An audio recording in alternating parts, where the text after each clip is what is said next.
ओम श्री शक्ति नमः। ओम श्री शक्ति नमः। ओम श्री शक्ति नमः। नागेश्वर नामक ज्योतिर्लिंग का प्रादुर्भाव और उसकी महिमा। सूर्य कहते हैं, ब्राह्मणों, अब मैं परमात्मा शिव के नागेश नामक परम उत्तम ज्योतिर्लिंग के आविर्भाव का प्रसंग सुनाऊंगा। दारुका नाम से प्रसिद्ध कोई राक्षसी थी, जो पार्वती के वरदान से सदा गमन में पड़ी रहती थी। अत्यंत बलवान राक्षस दारू को उसका उसका उसका पति था। उसने बहुत से राक्षसों को साथ लेकर वहां छठ पुरुषों का संहार मचा रखा था। वह लोगों के यज्ञ और धर्म का नाश करता फिरता था। पश्चिम समुद्र के तट पर उसका एक वन था, जो संपूर्ण समुद्रियों से भरा रहता था। उस वन का विस्तार सब ओर से 16 योजन था। दारुका अपने विलास के लिए यहाँ यहाँ विलास के लिए जहाँ जाती थी, वही भूमि, वृक्ष तथा अन्य सब उपकरणों से युक्त वह वन भी चला चला जाता था। देवी पार्वती ने उस वन की देख रेख रेख का भार दारुक को सौंप दिया था। दारुका अपने पति के साथ इच्छा अनुसार उसमें विचरण करती थी। राक्षस दारुक अपनी पत्नी दारुका के साथ वहां रहकर सबको भय देता था। उससे उससे पीड़ित हुई प्रजा ने महर्षि और औरव की शरण में जाकर उनको अपना दुख सुनाया। औरव ने शरणागतों की रक्षा के लिए राक्षसों को ये श्राप दे दिया कि ये राक्षस यदि पृथ्वी पर प्राणियों की हिंसा या यज्ञों का विध्वंस करेंगे, तो उसी समय अपने प्राणों से हाथ धो बैठेंगे। देवताओं ने जब यह बात सुनी, तब उन्होंने दुराशायी राक्षसों पर चढ़ाई कर दी। ये राक्षस घबराए। यदि वे लड़ाई में देवताओं को मारते तो मुनि के श्राप से स्वयं मर जाते हैं, और यदि नहीं मारते तो पराजित होकर भूखों मर जाते हैं। उसी अवस्था में राक्षसी दारुका ने कहा कि भवानी के वरदान से मैं सारे वन को जहाँ चाहो ले जा सकती हूँ। यो कहकर वह समस्त वन को ज्यों का त्यों ले जाकर समुद्र में जा बसी। राक्षस लोग पृथ्वी पर न रहकर जल में निर्भय रहने लगे और वहां प्राणियों को पीड़ा देने लगे। एक बार बहुत सी नाव नावें इधर आ निकली, जो मनुष्यों से भरी थी। राक्षसों ने उनमें बैठे हुए सब लोगों को पकड़ लिया और बेड़ियों से बांध कर कारागार गार में डाल दिया। वे उन्हें बारंबार धमकियां देने लगे। उनमें उनमें सुप्रिय नाम से प्रसिद्ध एक वैश्य था, जो उस दल का सरदार व बड़ा सदाचारी भस्म रुद्राक्ष रुद्राक्ष धारी तथा भगवान शिव का परम भक्त था। सुप्रिय शिव की पूजा किए बिना पूजन नहीं करता था। वह स्वयं तो शंकर का पूजन करता ही था। हाँ, बहुत से अपने अपने साथियों को भी उसने शिव की पूजा सिखा दी थी। फिर सब लोग नमः शिवाय मंत्र का जप और शंकर जी का ध्यान करने लगे। सुप्रिय को वो भगवान शिव का दर्शन भी होता था। दारुक राक्षस को जब इस बात का पता लगा, तब उसने उसने आकर सुप्रिय को धमकाया। उसके साथ ही राक्षस सुप्रिय को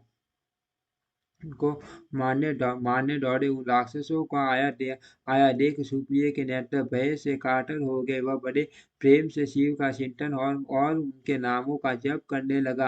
वैश्यपति ने कहा, देवेश्वर शंकर, मेरी रक्षा कीजिए। कल्याणकारी त्रिलोकीनाथ, दुष्ट हंता भक्त वत्सल सिंह, हमें इस दुष्ट से बचाइए। देव, अब आप ही मेरे सर्वस्व हैं। प्रभु, मैं आपका हूँ, आपके अधीन हूँ, और आप ही सदा मेरे जीवन एवं प्राण है। सूर्य कहते हैं, सुप्रिय की इस प्रकार प्रार्थना करने पर भगवान शंकर एक विवश से निकल पड़े। उसके साथ ही 4 दरवाजाओं का एक उत्तम मंदिर भी प्रकट हो गया। उसके उसके मध्य भाग में अद्भुत ज्योतिर्मय शिवलिंग प्रकाशित हो रहा था। उसके साथ शिव परिवार के सब लोग विद्यमान थे। सुप्रिय ने उनका दर्शन करके पूजन किया। पूजित होने पर भगवान शंभु ने प्रसन्न हो स्वयं पाशुपतास्त्र लेकर प्रधान प्रधान राक्षसों उनके सारे उपकरणों तथा सेवकों को भी तत्काल ही नष्ट कर दिया। और उन दुष्ट हंता शंकर ने अपने भक्त सुप्रिय की रक्षा की तत्पश्चात अद्भुत लीला करने वाले और लीला से ही शरीर धारण करने वाले शंभु ने उस वन यह वर दिया कि आज से इस वन में सदा ब्राह्मण, क्षत्रिय, वैश्य और शूद्र इन चारों वर्णों के धर्मों का पालन हो। यहाँ श्रेष्ठ मुनि निवास करे और तमोगुणी राक्षस इसमें कभी कभी न रहे। श्री धर्म के उपदेश के प्रसारक और प्रवर्तक लोग इसमें निवास करें। सूर्य जी कहते हैं, इसी समय राक्षसी दारुका ने दिन शीर से देवी पार्वती की स्तुति की। ये देवी पार्वती प्रसन्न हो गई और बोली, बताओ तेरा क्या कार्य करो। उसने कहा, मेरे वंश की रक्षा कीजिए। देवी बोली, मैं सच कहती हूँ, तेरे कुल की रक्षा करूंगी। ऐसा कहकर देवी भगवान शिव से बोली, नाथ आपकी यह बात युग युग के अंत में सच्ची होगी। तब तक तामसी सृष्टि रहे ऐसा ऐसा मेरा विचार है।